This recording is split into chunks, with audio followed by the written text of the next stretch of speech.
বাসমতি রাইসের শাহি জর্দা আশা করি সবাই অনেক পছন্দ করেন। আমারও কিন্তু বেশ পছন্দ, কিন্তু বিভিন্ন ঝামেলার কারণে ঘরে খুব একটা করা হয় না। আজকে একটু রান্না করতে শুরু করেছিলাম, হাতে ফোন নিয়ে একটু একটু করে শ্যুট নিয়েছি। ভাবলাম আপনাদের সাথে একটু শেয়ার করি।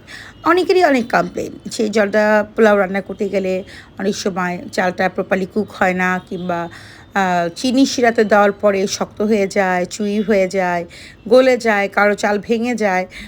মানে বিভিন্ন প্রবলেম, তাই তো? ঠিকঠাক মতো কালার আসে না, স্মেলটা প্রপারলি পাওয়া যায় না, মোট কথা বিয়েবাড়ির মতো হয়ই না।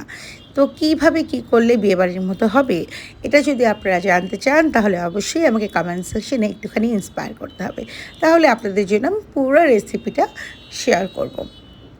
আসলে সত্যিকার অর্থে যে কথাটা আমি সবসময় বলি, যে আমার ওইভাবে আসলে শ্যুট নেওয়া হয় না, তবে একটু চেষ্টা করি, এটা আমার ভালো লাগা, মেমোরি শেয়ার করি, দ্যাটস ইট।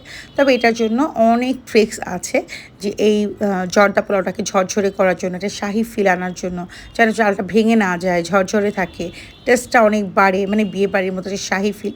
সেই জন্য এই যে দিয়ে দিচ্ছি বেশি করে মাওয়া, এটা অবশ্যই দিবেন। একদম যেটা কেনা মাওয়া আর কি, ঘরে ওইভাবে তৈরি করা যায়, তো এটা একটু টাফ হয়ে যাবে, তো কিনে দেওয়াটাই বেটার। আর আপনারা আপনাদের পছন্দ মতো ড্রাই ফ্রুটস, নাটস ইউজ করতে পারেন। যত বেশি ড্রাই ফ্রুটস, নাটস ইউজ করবেন, খেতে তত মজা লাগবে। আর চালটা কুক করার মতো ট্রিক্স আছে, সেই সাথে ওই যে কি বলে, কমলা লেবুর রস, সাথে আরও চিনি শিরাতে অ্যাড করলাম, এটারও একটু ট্রিক্স আছে। এগুলো সব কিছু শেয়ার করব যদি আপনারা জানতে চান।